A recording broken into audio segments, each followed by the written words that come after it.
Thanks for your consistent investment in me, Pete, and pushing me to continue to come on the podcast. It was a great experience, and I'm glad to be here with you guys today. A little bit busy the past couple of years. I've had two kids over the past 4 years, and we started a business, which was our third kid, so it's been a lovely journey. And so this topic was more, honestly, for me than it was hopefully for you guys, but I'm hopeful that you guys get something from this.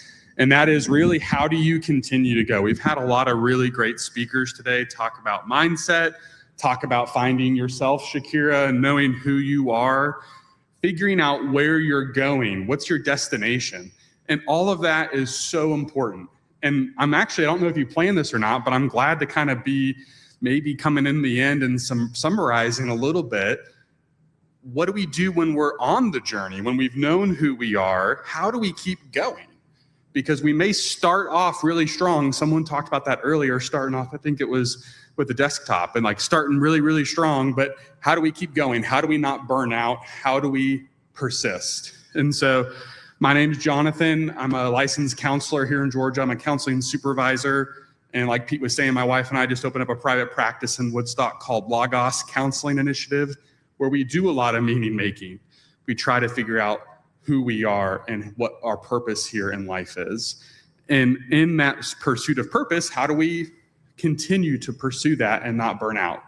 And I have 3 really simple things. And I think Brad talked about, hey, these might be simple concepts. I'm someone who says this in the counseling room often.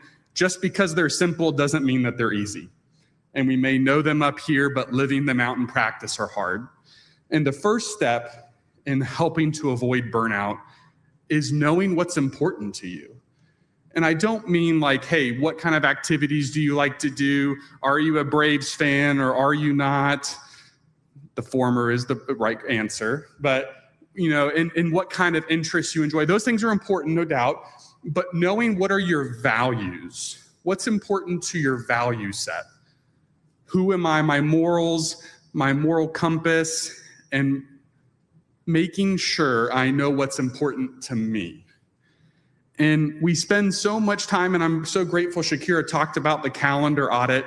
We spend so much time throughout our weeks and our days spending time on things that are not important to us. I go to do a task in my garage, and I go out there and I'm gonna help build my daughter's swing set. And I notice, oh wait, no, this thing needs to get organized first. And I start getting distracted with something else rather than what was really important to me on the journey that I started out.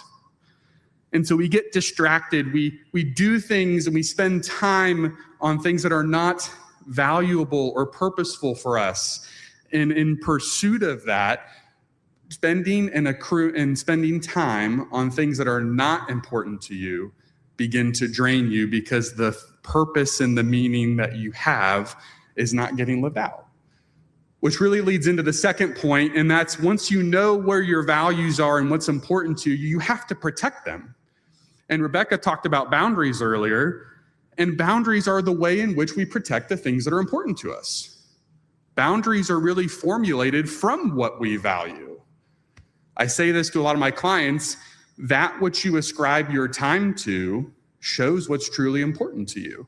I may say something is important to me, but if I'm not protecting it and spending time towards it, what am I communicating? And when we think about boundaries, that's a big buzzword in our culture today. It's really like a definitive, it's a line of markation. It's defined space. It's protecting that space. Our fence at your house is a boundary for your property. And without that, things can come onto your property, things can leave your property, people can be very quick to cause harm, or things get lost along the way if we don't mark it and protect it. Which really then leads to the last point I have for us today, and that is, if you have to know your value set, you have to protect those values, and if self-care is not a value, it needs to be. We talked about just, caring for our brain and our mind, but self-care, and I'd just like to challenge a little bit in you guys today to consider self-care differently. Self-care is not just, I'm gonna go get a massage, I brushed my teeth, I took a shower today, I put deodorant on. Those are parts of self-care, but that is caring for one part of myself, which is the physical part. We have other complex parts that makes us a human, such as our psychological care, our emotional care, our professional care. How am I caring for myself professionally? Being here and listening to this is investing in yourself professionally. Personal self-care. What am I doing in my personal free time and caring for myself that way? And so what my definition for self-care is, and I would just like to impart it on you as I come to a close, is it's the fuel for life. It's how we continue to get through this journey. And so if you're feeling spent, if you're feeling stretched and not cared for, that over time will deplete you. And as much as I want my truck to go when the gas tank is empty, it's not going to go. You have to make sure to be pouring back into yourself. And so if that's where you're at, we at our practice, we have a few clinicians that would love to journey in that with people and would hope to continue that journey with you guys today. Thanks for having me.